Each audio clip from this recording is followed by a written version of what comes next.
মনে করি সেটা হচ্ছে যে আমাদের বাংলাদেশের গণতন্ত্রকে পুনরুদ্ধার করা, জনগণের ম্যান্ডেটকে পুনরুদ্ধার করা, নির্বাচিত প্রতিনিধিদের কাছে ক্ষমতা হস্তান্তর করা এবং এই ফ্যাসিস্ট ইউনিসের পতন ঘটানোই বাংলাদেশ ছাত্র সমাজের অন্যতম একটি লক্ষ্য বলে আমি মনে করি। এবং দেখুন, এটা তো কবর ছাড়া কোনো কথাই বলছে না। কথায় কথায় কবর, কথায় কথায় ফাঁসি, কথায় কথায় আসতে দেওয়া হবে না, পালন করতে দেওয়া হবে না, সার্বিক একটি ফ্যাসিস্ট কাঠামোর বাইরে কোনো কথাবার্তাই তারা বলছে না। এবং এটি তো 31 ডিসেম্বর যেটি হয়েছে, এটি তো এক ধরনের একটা হাস্যকর প্রপঞ্চ আমি মনে করি।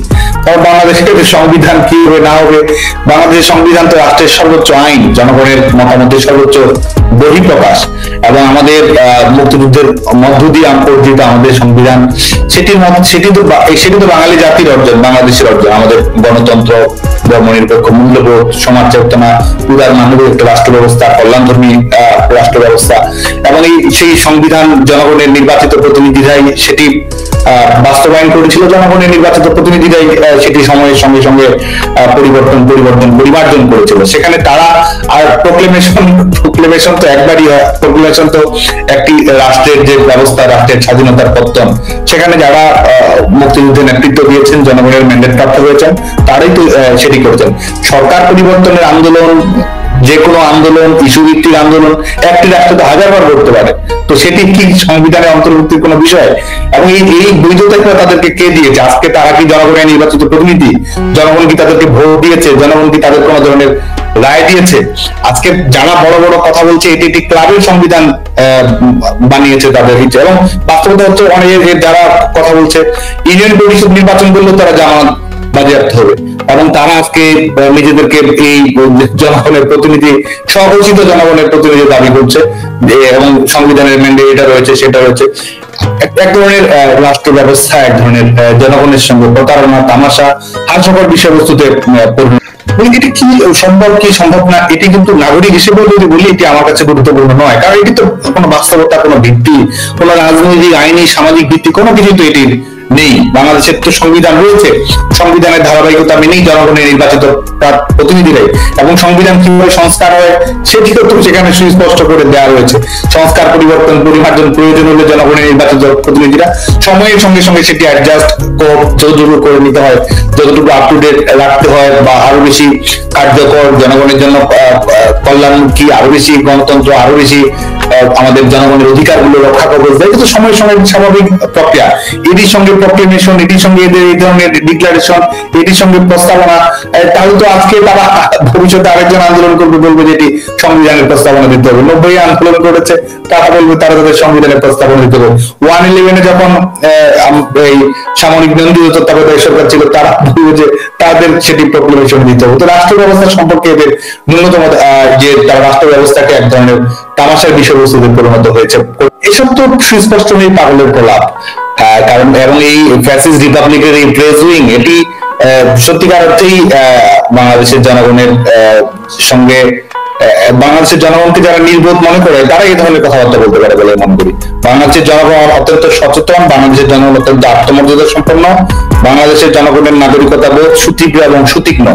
আজকে এই ধরনের 90 যারা এইচএসসি পরীক্ষা নিতে পারছে না, এই এইচএসসি ফেল সরকার, তারা যখন এরাও নিজেরা যেমন নিজেদেরকে সরকার ঘোষণা করেছে, নিজেদেরকে 90% নাম্বার দিয়েছে। অথচ আজকে বাংলাদেশের সনাতন ধর্মাবলম্বী থেকে শুরু করে মাইনরিটি সিকিউরিটির বিষয়টি গোটা পৃথিবীর রাজনীতিতে একটি আলোচিত বিষয়, যেখানে ধর্মীয় পরিচয়ের কারণে আজকে আপনি হত্যা শিকার হচ্ছেন, ধর্মীয় পরিচয়ের কারণে আপনার চাকরি বাতিল হচ্ছে, ধর্মীয় পরিচয়ের কারণে আপনার জীবন জীবিকা, আপনার ব্যবসা বাণিজ্য লুটপাট করা হচ্ছে। আজকের কথা যদি বলি, পাসপোর্ট সূচক, যেটি একটি দেশের নিরাপত্তার সূচক, সেখানে বাংলাদেশ আগের বছরের চেয়ে 3 ধাপ পিছিয়েছে। এটি প্রমাণ করে বাংলাদেশের অভ্যন্তরীণ পরিস্থিতিটি কি রয়েছে। এবং শান্তি শৃঙ্খলা, আজকে তো পুলিশ হত্যা যারা করেছে তাদেরকে আপনি পুলিশকে বলছেন যে আইন শৃঙ্খলা রক্ষা করুন, আইন শৃঙ্খলার পরিবেশটি ভালো করুন, অথচ পুলিশ হত্যার সঙ্গে যারা সম্পৃক্ত রয়েছে, জঙ্গিবাদ, অপশক্তি, তাদেরকে কিন্তু বিচার করার কোনো কথা আপনি বলছেন না, বরং তাদেরকে আপনি রাষ্ট্রীয়ভাবে ইন্ডেমনিটি দিয়েছেন। যারা খুন করেছে, এই আজকে যে শিক্ষার্থীদেরকে হত্যা করা হয়েছে, সেই শিক্ষার্থীদেরকে এই বিচার করার জন্য শেখ হাসিনা সরকার স্বাধীন বিচার বিভাগীয় তদন্ত কমিটি জাতিসংঘের কে আহ্বান করে সেগুলো করেছিল। অথচ এই সরকার কিন্তু ন্যায় বিচারের কোনো কিন্তু আগ্রহ, কোন আকাঙ্ক্ষা কিন্তু দেখায়নি। ন্যায় বিচারের যদি আগ্রহী থাকতো, আকাঙ্ক্ষাই থাকতো, তাহলে কি আজকে এই সরকার রাষ্ট্রীয়ভাবে ইন্ডেমনিটি প্রদান করতে পারতো যে কাদেরকে বিচার করা যাবে, কাদের বিচার করা যাবে না, কারা খুনি কারা খুনি নয়, এবং কাদের আইনের আওতায় প্রশ্ন তোলা যাবে না, বিচার বিভাগের আওতায় প্রশ্ন তোলা যাবে না, সরকারই তো সেটি নির্ধারণ করে দিয়েছে। তার মানে খুনি সরকারি ক্ষমতায় রয়েছে এবং খুনি সরকারি অপরকে খুনি বলার এক ধরনের রাজনৈতিক পরিবেশ তারা তৈরি করেছে। এবং বাংলাদেশের জনজীবন কিভাবে দুর্বিষহ যন্ত্রণার মধ্যে পেরেছে, নারীদের উপর নিপীড়ন কিভাবে বেড়ে গেছে, ধর্ষণের ঘটনা কিভাবে বেড়ে গেছে, এবং বিচার বিভাগীয় হত্যা যেগুলো নিয়ে বিভিন্ন সময়ে আন্তর্জাতিক বিশ্বে বিশেষ করে মানবাধিকার সংস্থাগুলো সোচ্চার কণ্ঠ ছিল। গত 5 মাসে বিচার বহির্ভূত হত্যাকাণ্ড কতগুলো ঘটেছে, মব কিলিং এর শিকার, মব কিলিং ও বাস্তবতা নয়, বিষয় এটা হচ্ছে একটি শুধু আমার কাছে কেন, আমাদের সবগুলো সংস্থা নানাভাবে কিন্তু এই তথ্য উপাত্তগুলো তুলে নিয়ে এসেছে। এবং এই যদিও এই সরকার মিডিয়াকে সম্পূর্ণ কুক্ষিগত করে রেখেছে, মিডিয়াতে কি বলা যাবে, মিডিয়াতে কি বলা যাবে না, ছাত্রলীগ আজকে এটি অবশ্যই আমাদেরও সীমাবদ্ধতার সম্পর্ক রয়েছে। আজকে এই ছোট করে যদি বলি যে আমাদের ছাত্রলীগের রাজনীতি আমাদের নেতিবাচক দিক কি নেই, অবশ্যই ছিল। ছাত্রলীগ তো আমাদের পথ চলাতেও তো অবশ্যই ভুল ছিল, সেটি একটি বাস্তবতা রয়েছে। কিন্তু একই সঙ্গে আজকে দেখুন, আজকে বাংলাদেশের গণতান্ত্রিক ব্যবস্থা ছাত্রলীগের রাজনীতির মাধ্যমে যদি আপনি তাকান, আজকে বাংলাদেশ ছাত্রলীগকে নিষিদ্ধ ঘোষণা করা হয়েছে, একটি ছাত্র সংগঠন, যেই সংগঠন বাংলাদেশের স্বাধীনতা আন্দোলন, আমাদের গোটা বিশ্বের সামনে আমাদের যে 21শে ফেব্রুয়ারি আন্তর্জাতিক মাতৃভাষা দিবস, আপনি আন্তর্জাতিক মাতৃভাষা দিবস গোটা বিশ্ব পালন করার জন্য গর্ববোধ করছেন, অথচ সেই যেই সংগঠনটি আপনার আন্তর্জাতিক মাতৃভাষা দিবসের জন্য উত্তর জড়িয়েছে, সংগঠিত করছে, তাদেরকে নিষিদ্ধ ঘোষণা করছেন। আপনি আমার সোনার বাংলা আমি তোমায় ভালোবাসি আপনি গাচ্ছেন, অথচ যেই সংগঠনটি এই জাতীয় সঙ্গীত এনে দিয়েছে, জাতীয় পতাকার ডিজাইন করেছে, আপনি প্রত্যেক মুহূর্তে ছেলে মেয়েদেরকে শেখাচ্ছেন যে স্যালুট দিতে হবে জাতীয় পতাকাকে, ভালোবাসতে হবে জাতীয় পতাকা, অথচ এই পতাকার ডিজাইনার বাংলাদেশ ছাত্রলীগকে আপনি রাষ্ট্রীয়ভাবে নিষেধাজ্ঞা করেছেন শুধুমাত্র নিজেদের অবৈধ গণতান্ত্রিক ক্ষমতাকে নিরাপত্তা দেওয়ার জন্য, যাতে কোনো ধরনের প্রতিবাদ প্রতিরোধ না হয়। আজকে বাংলাদেশ ছাত্রলীগকে তারা নিষিদ্ধ করেছে এবং এটি তাদের ফ্যাসিস্ট রাষ্ট্র ব্যবস্থার নমুনা। বাংলাদেশ ছাত্রলীগের লাখ লাখ নেতাকর্মী, কয়েক লাখ নেতাকর্মী আজকে ক্লাসে যেতে পারছে না, পরীক্ষা দিতে পারছেন। গত 15 বছরে ক্যাম্পাসের বাংলাদেশের প্রত্যেকটি শিক্ষা প্রতিষ্ঠানের একাডেমিক লাইফ কারো ক্ষতিগ্রস্ত হয়েছে, কোনো ক্ষতির শিকার হয়েছে, পরিসংখ্যানগুলো যদি সাহস থাকে, যদি সত্যতা থাকে আমাদের কাছে তুলে ধরবে, অথচ আমাদের কাছে প্রমাণ রয়েছে। মেডিকেল কলেজগুলোতে যদি আপনি দেখেন, বাংলাদেশ সরকারি মেডিকেল কলেজগুলোতে আপনি জানেন যে কত প্রতিযোগিতামূলক পরীক্ষার মধ্য দিয়ে সেখানে মেডিকেল কলেজগুলোতে আমাদের মেধাবী শিক্ষার্থীরা লেখাপড়া করে।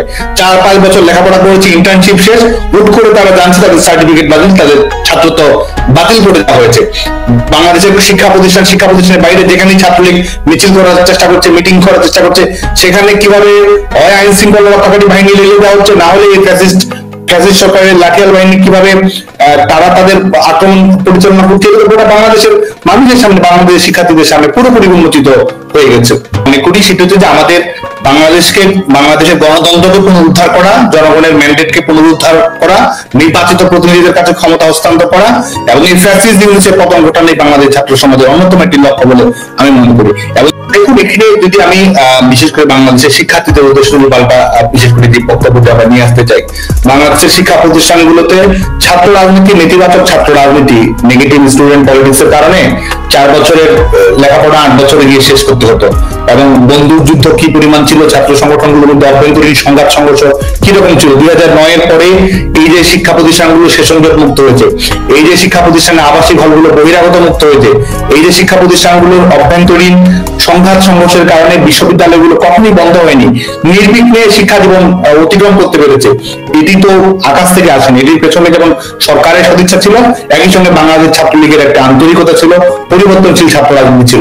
15 বছরের অপ্রত্যাশিত আকাঙ্ক্ষিত ঘটনা ঘটেনি সেটি নয়, ঘটেছে, এবং সেগুলো কিন্তু অবশ্যই সংগঠন কখনোই এন্ডোর্স করেনি, এবং সেখান থেকে আমরা শিক্ষা নিয়ে আরো যেন সেটিকে যেন কারেকশন করা যায়, সেটির জন্য একটি সমাধান করা যায়, সেখান থেকে যেন শিক্ষা গ্রহণ করা যায়, সেই চেষ্টাটি কিন্তু আমরা করেছি। এবং এই সন্ত্রাসী কর্মকাণ্ডের ঘটনা, সেটি আগের বাস্তবতা, এখনকার বাস্তবতা, 2008 সালে শেখ হাসিনা সরকার ক্ষমতা গ্রহণের আগের বাস্তবতা, মধ্যবর্তী সময়ের বাস্তবতা, আর এই 2024 সালের 5 আগস্ট পরবর্তী বাস্তবতা, কিভাবে পিটিয়ে হত্যা করা হয়েছে তোফাজ্জল হোসেনকে ঢাকা বিশ্ববিদ্যালয়ের আবাসিক হলে, জাহাঙ্গীরনগর বিশ্ববিদ্যালয়ে শামীম মোল্লাকে কিভাবে হত্যা করা হয়েছে, রাজশাহী বিশ্ববিদ্যালয়ে মাসুদকে কিভাবে হত্যা করা হয়েছে, কিন্তু বাংলাদেশের মানুষের প্রত্যেক জনই তারা সচক্ষে তাদের নিজ চোখে সেটি দেখেছে।